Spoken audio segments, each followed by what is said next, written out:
recording now. For those people who are watching this on the YouTube later, I don't stream directly to YouTube anymore. It just became a hassle. I stream to Twitch, and I stream to Mixer for the live stream itself, and then I upload it to Facebook later. Yeah.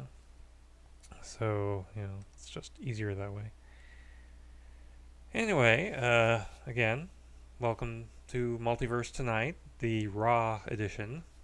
This is the one where, if I mess up, you'll know, because I'll just stop and then restart. And then when I do this for, put together the podcast, I of course cut that out. But anyway, let's take a pause here and then get on with the show.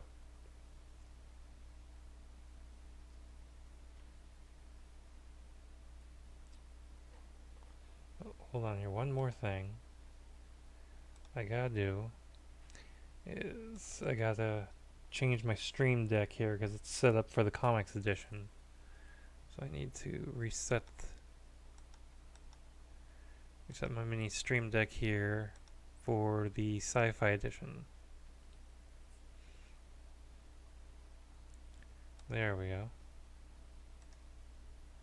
It's the little things. All right. All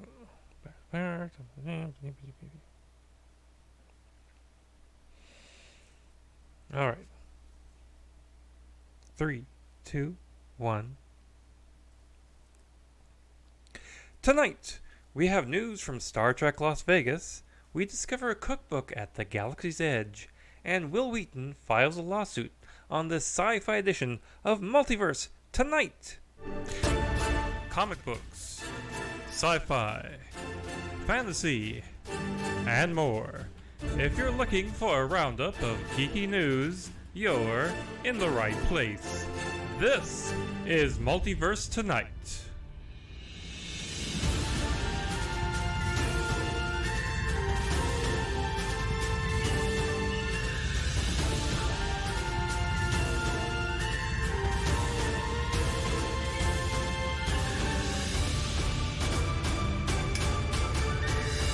And here's your host, Thomas Townley. Hello, everyone, and welcome to the sci-fi edition of Multiverse Tonight. It's been another heavy news episode, this time with quite a bit from Star Trek Las Vegas. But before we get to the news, I have a bit of good news this week. Recently, Apple updated their podcast categories, and one of the categories I put this show into is entertainment news. Well, this week, Multiverse Tonight showed up in those Apple Podcast charts for entertainment news and topped out at number 5. We've slipped back a couple to number 7, but it's all good. Thanks, Apple. And yeah, I know charts don't matter, but it's still kind of neat. Plus, it gives me something to, talk about. Anyway, let's get on with the Star Trek news.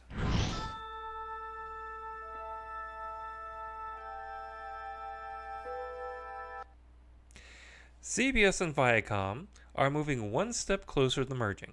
Several sources are reporting that a tentative deal has been reached to make Viacom CEO Bob Bakish the new CEO of a combined entity, with the current acting CBS CEO, Joe Iannello, going to run the CBS assets, except for Showtime and Simon Schuster in a senior role of an unknown title. So this deal still has a long way to go. Alright, now that we've had that little business update, let's get to the real news. At the Television Critics Association's summer press tour, Star Trek Discovery executive producer and co-showrunner Michelle Paradise confirmed the Discovery is in the 32nd century to stay, and they will have a new captain. Will it be Saru? Michael? A 32nd century resident? A sentient hyper-evolved tribble? Personally, I'm hoping for a tribble. Why not?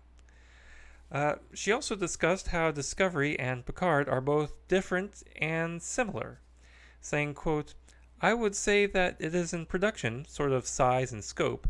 Picard is probably more similar to Discovery, unquote.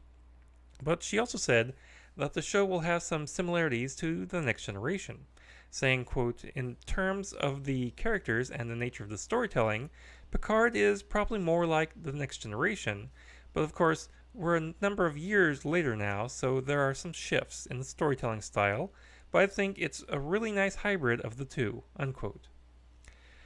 According to film music reporter, Discovery composer Jeff Russo will continue to be the scorer for the CBS All Access Star Trek universe, as it has been revealed that he will be scoring Star Trek Picard.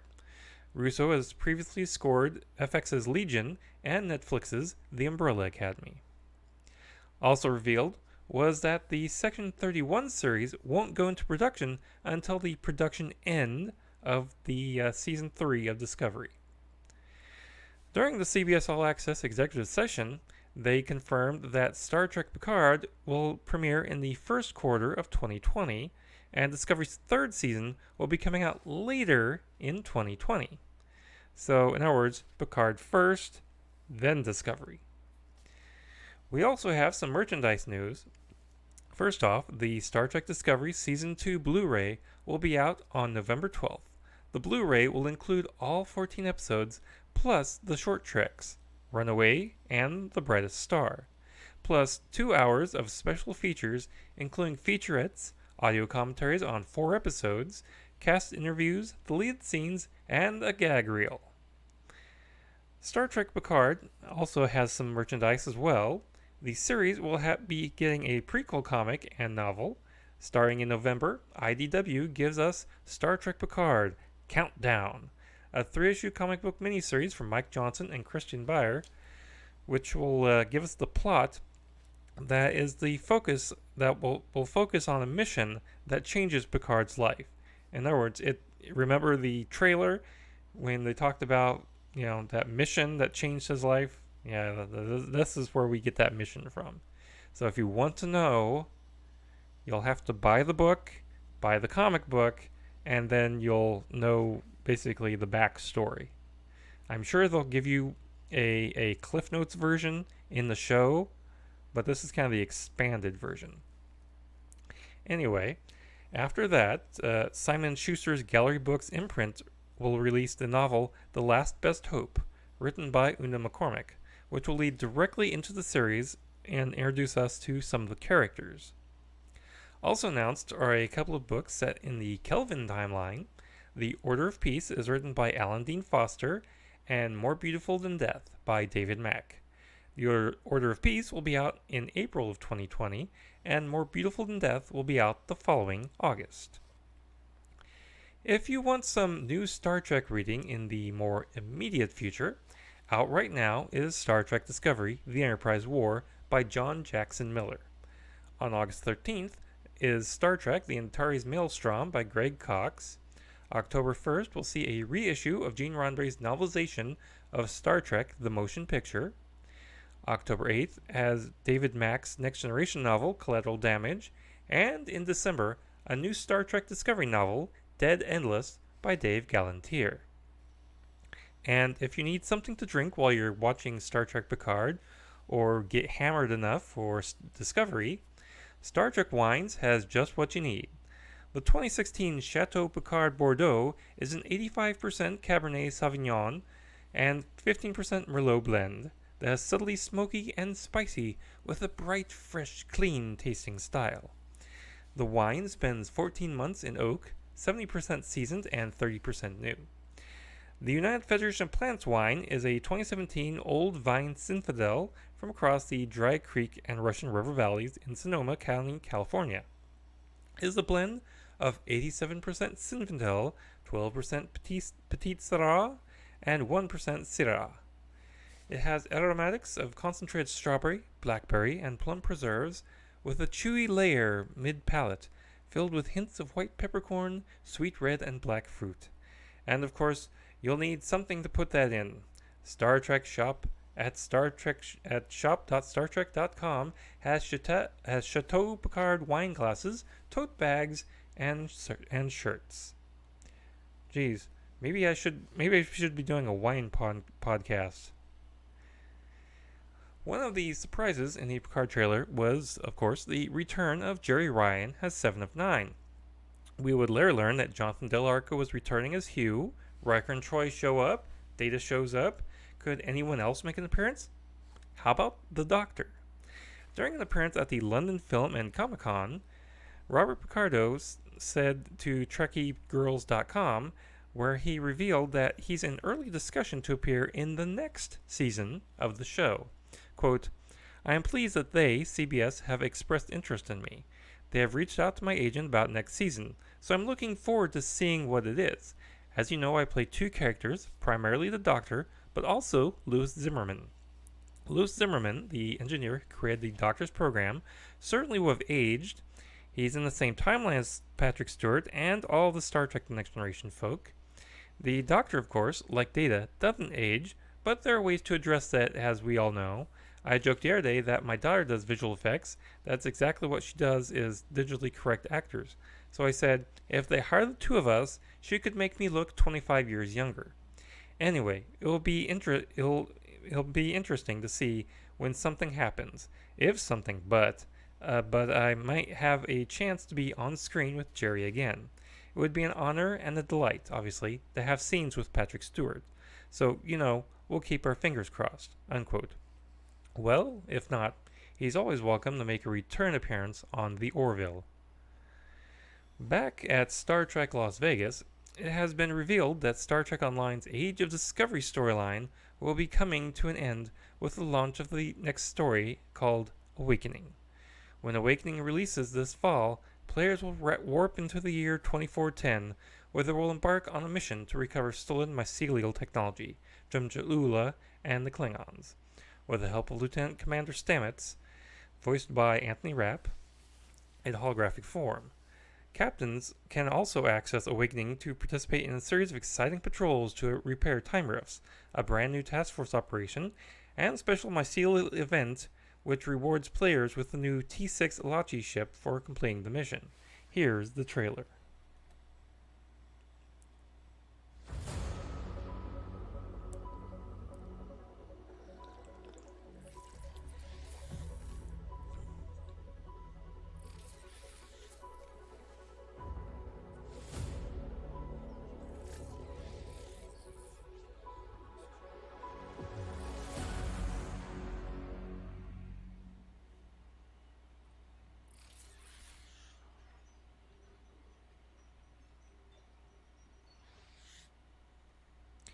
Nice little musical interlude for those of us listening to podcast.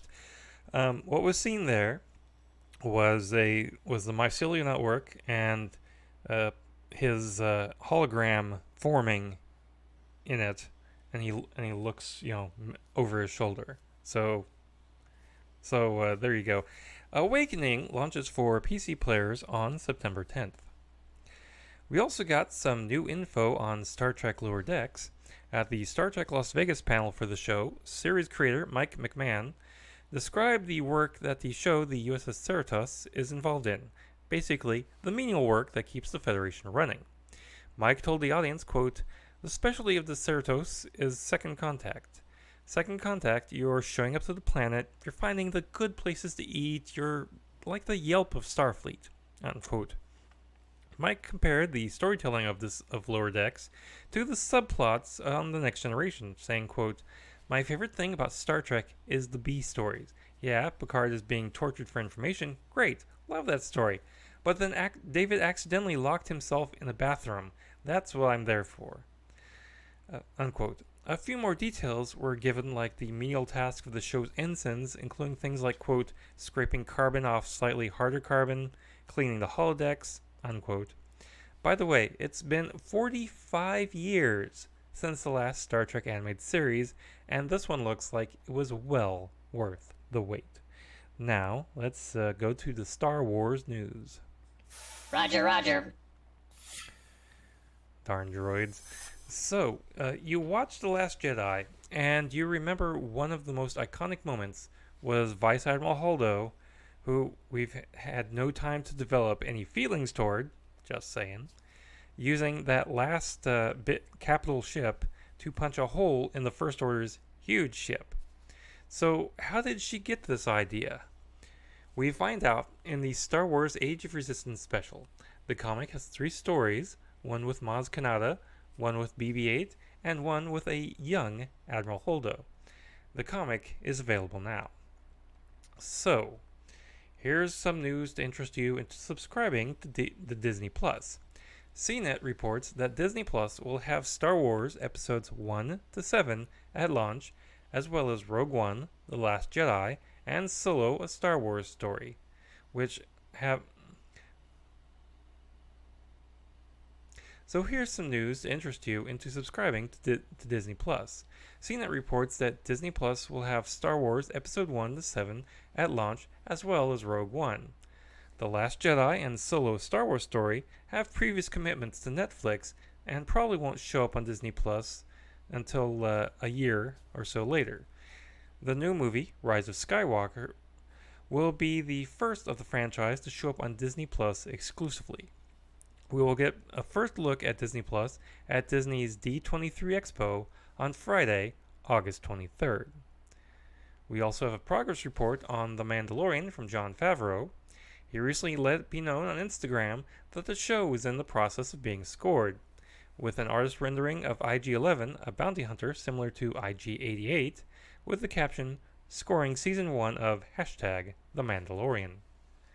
Speaking of Jon Favreau and The Mandalorian, Jon spoke with GQ Middle East about the upcoming series and revealed what he learned in a talk with George Lucas and how he applied what he learned to the show. Quote, "We had a long talk with each other.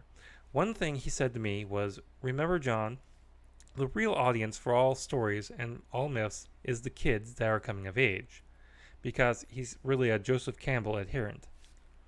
Joseph Campbell, by the way, was a scholar who studied literature and mythology, and first coined the phrase and the corresponding motifs of the hero's journey. Favreau continued on, saying, quote, "We enjoy these stories as adults, but really storytelling is about imparting the wisdom of the previous generation onto the children who are becoming adults, and giving them a context for how to behave and how to learn the lessons of the past without making the mistakes on their own.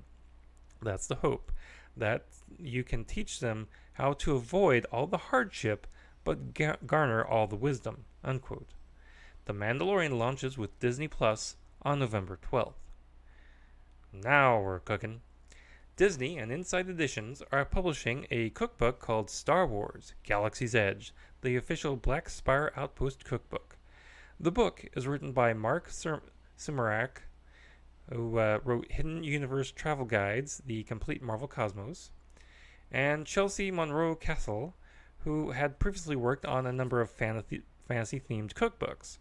The official Black Spire Outpost cookbook will allow fans to recreate the food available at the Disney attraction, taken from the viewpoint of Strono cookie thugs, Maz Kanata's one-time head chef.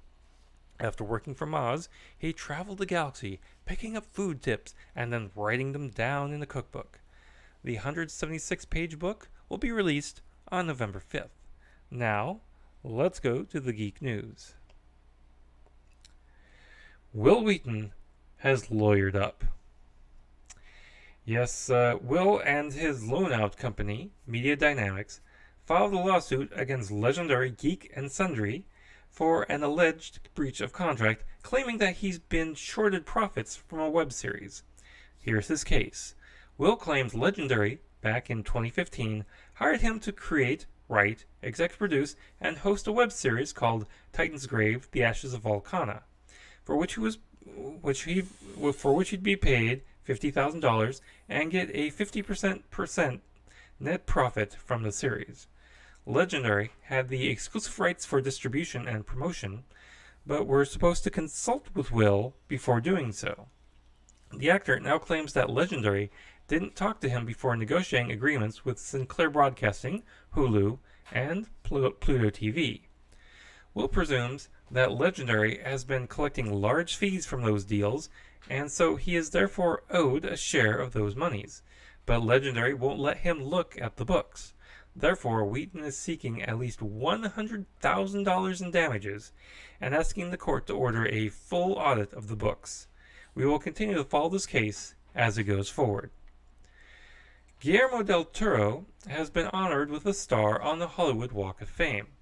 The man behind movies like Hellboy, Pacific Rim, Pan's Labyrinth, The Shape of Water, and Crimson Peak received the 2,669th star on the Hollywood Walk of Fame as ceremony presided over by the Hollywood Chamber of Commerce, President and CEO Rana Gabaldon, Director J.J. Abrams, and singer-songwriter Lana Del Rey. Guillermo's next movie for which he wrote the screenplay and produced, is Scary Stories to Tell in the Dark, which is now out in theaters. If you want to get your Doctor Who on, be prepared to subscribe to an all-new service. In a major deal with BBC Studios, HBO Max will be the exclusive streaming home for the series. The new service will have all 11 seasons of the show at launch in spring of 2020 and will be the exclusive streaming home on demand for future seasons after they've aired on BBC America. Additionally, HBO Max has licensed 700 episodes of the landmark BBC series like The Office, Top Gear, Luther, and The Honorable Woman. The new CBS supernatural thriller, Evil, will apparently try to avoid the exorcism of the week trope, according to creators and executive producers Robert and Michelle King. Speaking at the TCA session for the new show, Evil is about a skeptical female clinical psychologist, played by Kata Herberts, who joins a priest in training, played by Mike Coulter, as they investigate supposed miracles, demonic possessions, and other extraordinary occurrences. Robert King said, quote, "We are trying to avoid exorcism of the week. The second episode is about miracles. It's about those question marks in life that you don't quite know how they happen. A school where all the girls start laughing and it seems to be almost viral. The other thing is you're looking at life and you're seeing evils, often not with a capital E, but with a small e. The boss who throws things at employees. Where does that fit in? What our people are about is just figuring out what is genetically based villainy. If you want to use that word instead of evil, and what is something that's even bigger, something more supernatural, but also looking for hope." Unquote. The show will not be as gory. Michelle King spoke about concerns about the show being gory as the season went on, saying, quote, "I don't anticipate it becoming more gory than what you see in the pilot. That's probably tonally what we're looking at." Unquote. The show begins airing on CBS on September 26th. Stephen King is writing a continuation of The Stand for the CBS All Access miniseries adaptation. The new adaptation of Stephen King's The Stand will have a new ending written by the master of horror himself. It was announced at the TCA session for CBS All Access. Mr. King will be writing the last episodes of the 9-episode series, providing, quote, "a new coda that won't be found in the books." Unquote. And he continued on, "For fans of the book who have wondered what became of the survivors of The Stand, this episode will contain a story that takes us beyond the book to answer those questions. A continuation to The Stand we can't wait to share with the world." Unquote. CBS All Access EVP Julie McNamara told the attendees. The miniseries will star James Marsden, Amber Heard, Odessa Young, and Henry Zaga. No release date has been announced.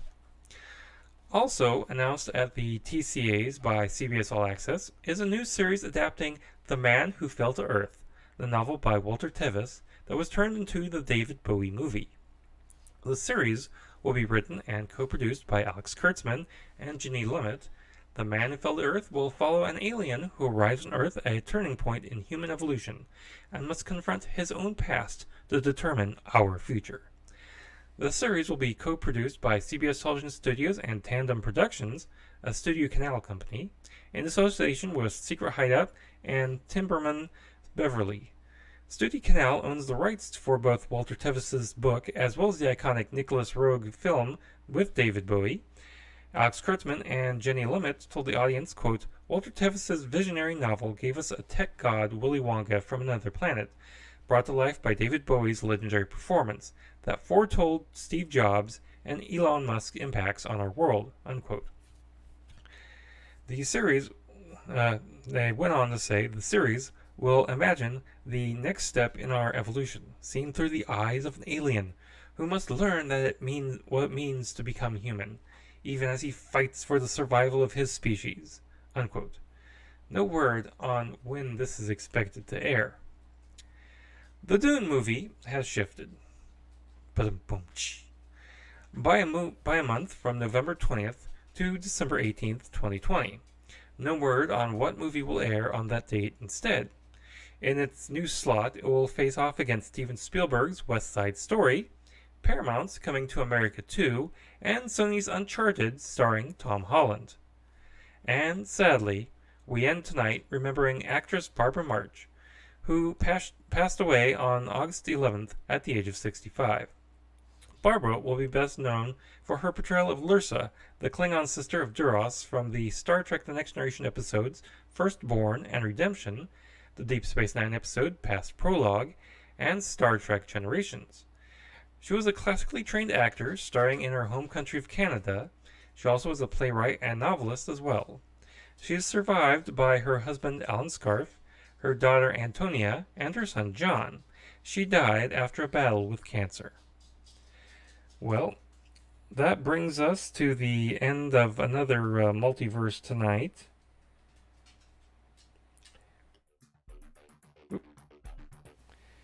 And that brings us to the end of another edition of Sci-Fi Edition of Multiverse Tonight.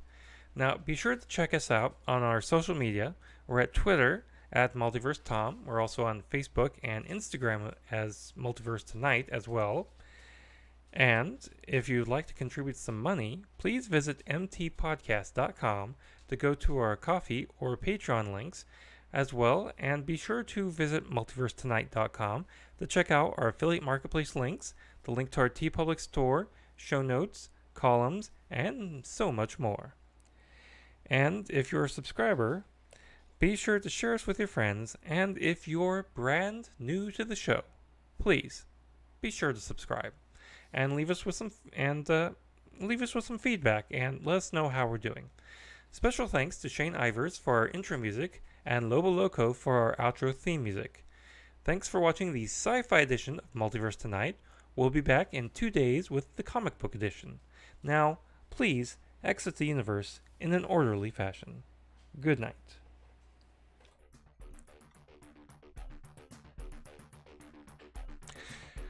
Multiverse Tonight is a production of Half Big Genre Productions. Copyright 2019. All rights reserved.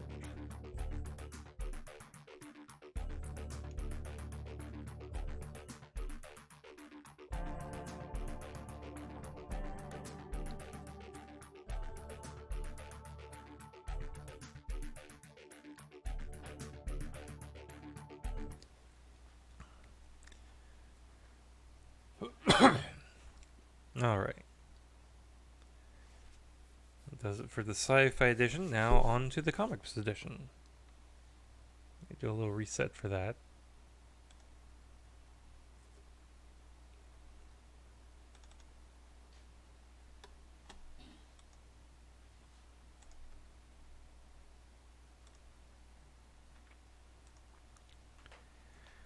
Let's see.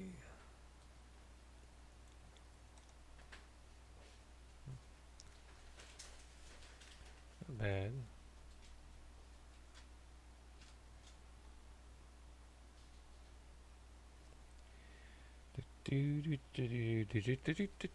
Okay, let's hold.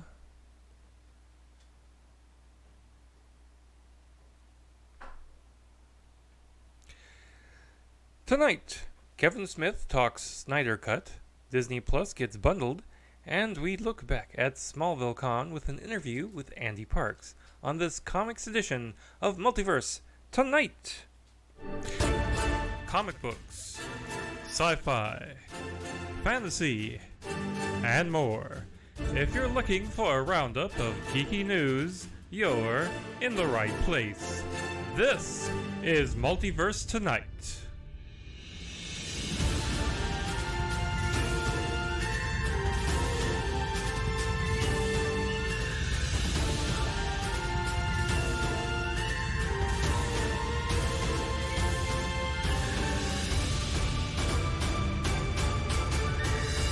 And here's your host, Thomas Townley. Hello everyone, welcome, bienvenue, and welcome to Multiverse Tonight. I'm your host, Thomas Townley, and you're now listening to the number 7 podcast on the Apple Podcasts Entertainment News Charts. To be honest, I didn't expect to stay on the chart at all, so being on that chart for a few days is kind of nice. But it's also kind of nice to say this is a top 10 podcast. Hey, there we go. This episode has plenty of news, and I've also decided to scroll up one of the interviews that I took at Smallville Con. This one is with the legendary Ande Parks. So let's get on with the DC news.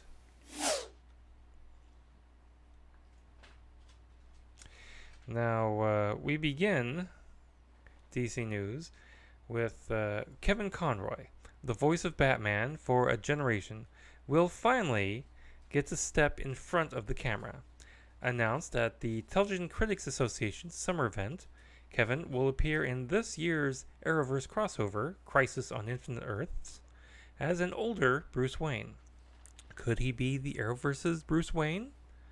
Also announced in the crossover are characters from Black Lightning and, surprisingly, Burt Ward, who will be appearing as an aged Robin.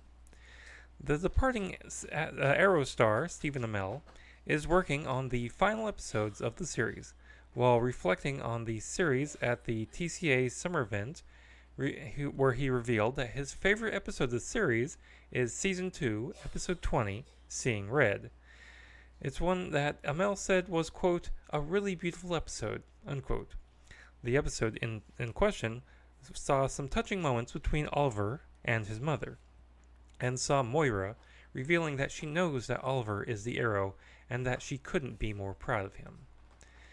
We got some info on BatWoman from the TCA event. One, she won't get that red wig until episode 3.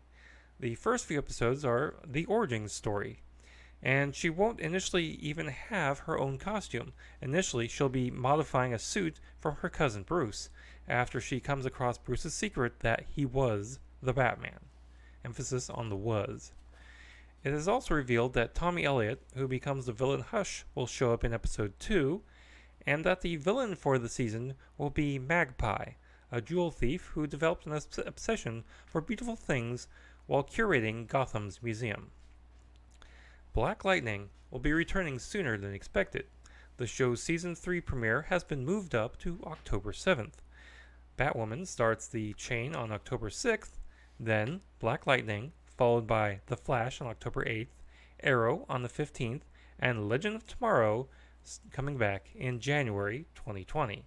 So, what's your favorite? Todd Phillips' Joker is receiving some high praise.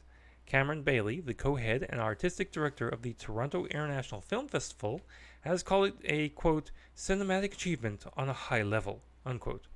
The film festival will screen the movie, which will be the first comic book movie screened as a gala presentation. Speaking with the Toronto Sun, Bailey said, quote, first of all, it's terrific, so it should play on our largest stage. But it's a really original take on comic book movies and on the Joker character in particular. It's not based on any existing story. It has one of the greatest actors in modern cinema, Joaquin Phoenix, in the lead, and Robert De Niro is in it as well, one of the best actors that has ever lived, unquote. About the tone, Bailey said, quote, it's set in the late 70s, early 80s, and it feels like it was made then. It's gritty in its look. It has references to Martin Scorsese's filmmaking, and it feels like it's a cinematic achievement on a high level. Although it's working with very populist material, It has great ambition. That's why it's a gala. Unquote. The movie opens in theaters on October 4th. One of the holy grails of Hollywood has been a Zack Snyder cut of Justice League. Its existence has been argued about since the movie was where Snyder relinquished control during post-production in order to deal with the death of his daughter. Joss Whedon took on the post-production, which included a lot of reshoots. The film didn't do as expected at the box office, and the DC Cinematic Universe has kind of fallen apart since then. That brings us to the present day. Kevin Smith, speaking with Cineblend's Real Bleed podcast, said that it exists, saying, quote, "I've not seen it firsthand. And also, to be clear, I know Zach, but it's not like we're effing tight, son. That being said, I've spoken now to enough people at various levels in production. There is a Snyder Cut, for sure. That's not a mythical beast. It exists. Now, it's not a finished movie by any stretch of the imagination. There were things that went away from the story that they shot that didn't wind up going into visual effects or anything like that. So I assume, based on what I've been told, that large sections of the Snyder Cut are previs with a lot of green screen. We're not talking a finished movie. When people hear Snyder Cut in their heads, they think about like a DVD they've seen with an extended cut or something that's finished.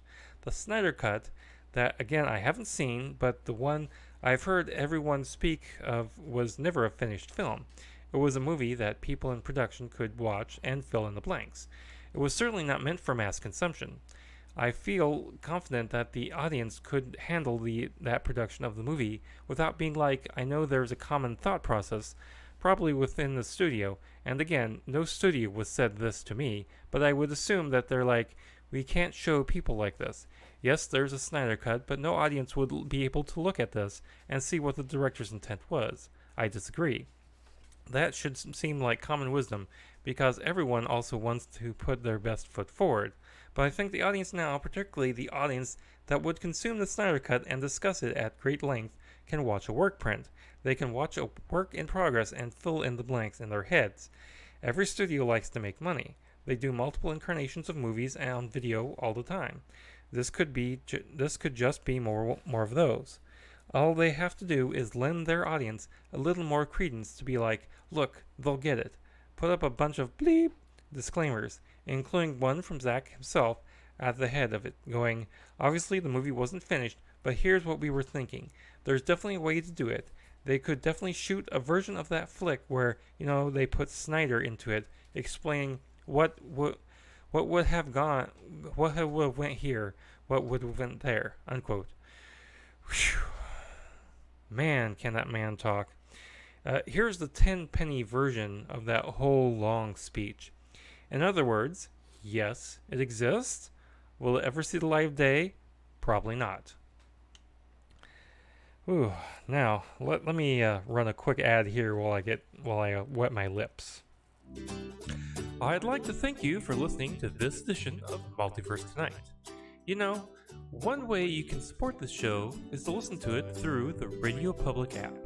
Every episode of Multiverse Tonight that is heard through the Radio Public app for iPhone or Android means that you can get this podcast, and we get a couple of cents in our can. Find the Radio Public app in Google and iTunes app stores and give it a try today. And we're back. Thanks for that. Again, Kevin is such a talker, and if you do his speeches word for word, it's a big one. Speaking of things that we will never see, Ben Affleck's version of The Batman. What would it have been about? Cinematographer Robert Richardson would have worked on the movie, and he spoke with the Happy Sad Confused podcast, where he revealed that the movie would have taken Batman into the depths of Arkham Asylum. Quote, I wanted to shoot Batman with Ben Affleck, cause that was the next film we had. There was a script, but not a love script. There was a lot of work he was doing to it to change it. He was going into the more insanity aspects. He was entering more into the Arkham. He's going into where everyone was bad, unquote. Unfortunately, Ben Affleck couldn't quite get to a state of happy with the script, and he eventually hung it up. It's kind of a shame. It kind of sounded interesting. While we're on The Batman, reports are surfacing that Warner Brothers is considering adding Black Klansman star John David Washington to the movie. What character he's being considered for is not known at this time, but it's possible that he could play Harvey Dent. Interesting enough, he's currently filming Tenet with the Batman's Batman, Robert Pattinson, so I guess they might have time to work on their chemistry together. Now, let's go to the Marvel news.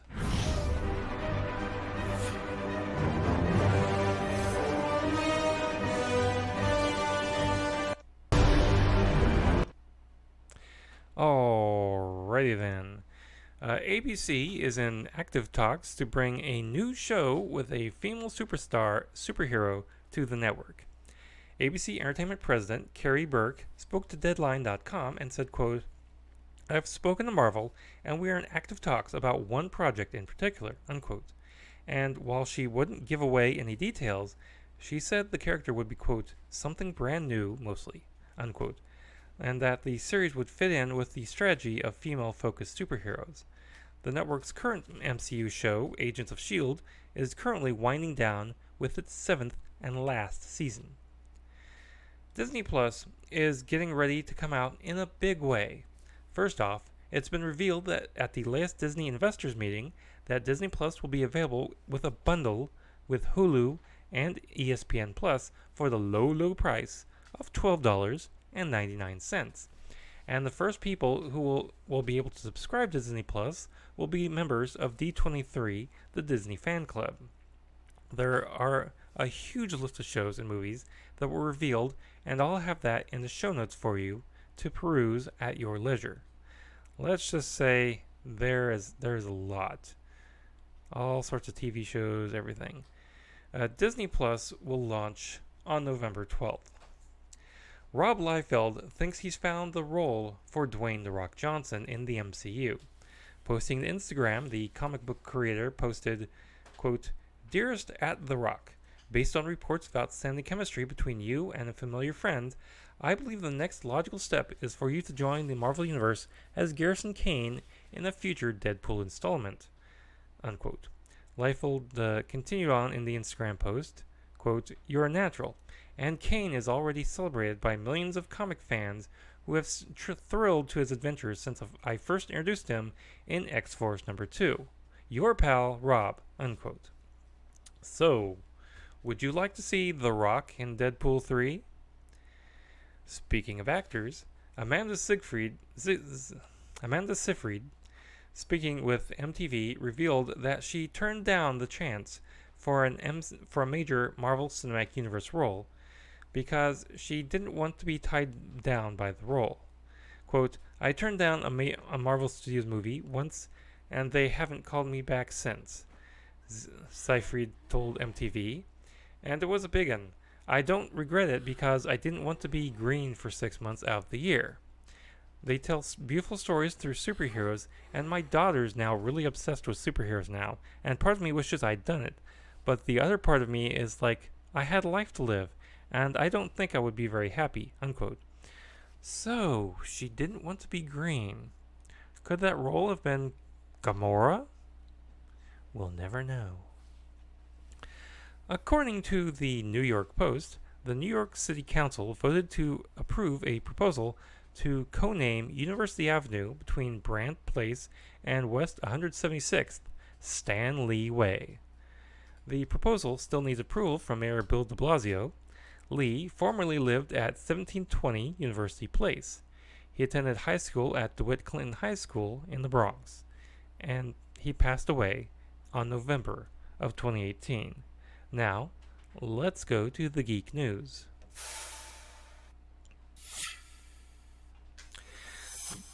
Viacom has acquired the rights to Jim Davis's Garfield brand. Viacom has a definitive agreement to acquire Paws Inc., which holds the rights to Garfield and U.S. Acres, including merchandising rights. Garfield will be put into the hands of Nickelodeon. Nick will then develop a new Garfield animated TV series. And sadly, a comic book creator, Ernie Colon, has passed away at the age of 88 from cancer. Mr. Colon's career lasted 60 years across several publishers and with many roles, including comic book editor, writer, colorist, and letterer. He is best known for his artwork on titles including Damage Control for Marvel, Amethyst, Princess of Gemworld for DC, and the illustrated edition of the 9/11 Commission Report. Now, we should have that interview with Ande Parks. Needs me, but she's watching my booth. Oh, got it. Okay. Hello, Tom Townley here at Smallville Con, and I'm here with the great Ande Parks. Hey, good to see you. All right, tell me, how do you find your inspiration when you draw? Hopefully, when you go to your job every morning, I've been doing this so long that I kind of know what my goals are. And those are based on foundations of guys that I admired when I was breaking in. Dick Giordano, Klaus Janson, these inkers that really influenced me. But still, some days especially after you don't do it, let's say you take a vacation or even a long weekend like this, you're gone from the board, you can kind of lose your way and ugh. So I turn to people I admire still, like Kevin Nolan. I'll get out maybe some Kevin Nolan original art that I own. Cool. And look at that and try to draw some inspiration out of that stuff. Anything to just get the pen or pencil moving again. Because it's like anything else. If you don't do it for a few days, you start to go I can't draw anymore. And one of your biggest runs was on Green Arrow. Tell me a little bit about that time. It was a great break for Phil Hester and I. We'd been working together for a long time, but DC would not hire us together. And then Kevin Smith had admired some of Phil's work, so he hired us to do a Clerks comic at Oni Press. And then when he was going to do Green Arrow at DC, he just said, well, I want Phil and Andy to do it. And I think everybody at DC was like, really? But he and the editor, Bob Schreck, really stood up for us and said, yeah, these are the guys for the job. So it changed our careers. It was a really good selling run because Kevin was involved and it was a good book. And it cemented Phil and I as a team so we could work together from then on, which has been great. Now I have to ask about Kevin here real quick. He's known for being very laid back and not putting things out on time. He takes his time. Was that ever a problem? A little bit. DC did not solicit the book until he had 6 scripts handed in. So we were, we had an 8 or 10 issue kind of leeway there before he started to fall behind a bit. But we did pretty well. I think maybe the book shipped a little late a couple times toward the end, but overall we put out 15 issues more or less on a monthly basis, so it was good. And what are you doing nowadays? At the moment, I have some writing projects I'm working on, but at the moment my regular day job is inking Batman Beyond over Rick Leonardi, who I really enjoy working with. And one last question. I must ask about the hats. What's with the hats? I discovered, partially I lost my hair pretty severely in my 40s. And I don't want to be, it's not, there's no ozone left. You can't be out in the sun. So I started wearing hats for that reason. Then I was like, you know what? I like vintage stuff and I just think hats are cool. Really? So I started collecting and now it's kind of my trademark. So yeah, I almost always have a nice hat on at a con. All right, Andy. Well, I know you have to run to a panel, so thank you for your time, and I hope we'll talk more again someday. Absolutely. Good to talk to you, man. Thank you. Good to see you, too. Thank you. Yeah, no problem.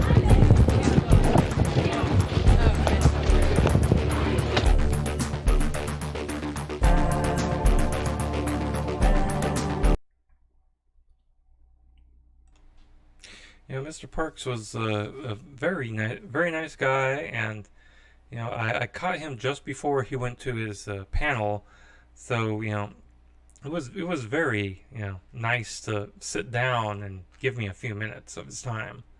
He didn't have to do that. I could have waited, but again, a true class act. That brings us to the end of our comic book news for today, and Now, be sure to check us out on social media. We're, of course, on Twitter at Multiverse Tom. We're also on Facebook and Instagram as well at Multiverse Tonight. And if you'd like to contribute some money, please visit mtpodcast.com to go to our Coffee or Patreon as well. And be sure to visit multiversetonight.com and check out our affiliate marketplace links, the link to our TeePublic store. We also have show notes there. We have, the occasional article and so much more. And if you're a subscriber, be sure to share us with your friends. And if you're brand new to the show, please be sure to subscribe. And go online, leave us some feedback. Let us know how we're doing. Sound doesn't exist in a vacuum after all. Special thanks to Shane Ivers for our intro music and to Lobo Loco for the outro theme music. Thanks for watching the comic book edition of Multiverse Tonight. We'll be back in 2 weeks with the sci-fi edition. Now, please, exit the universe in an orderly fashion. Good night.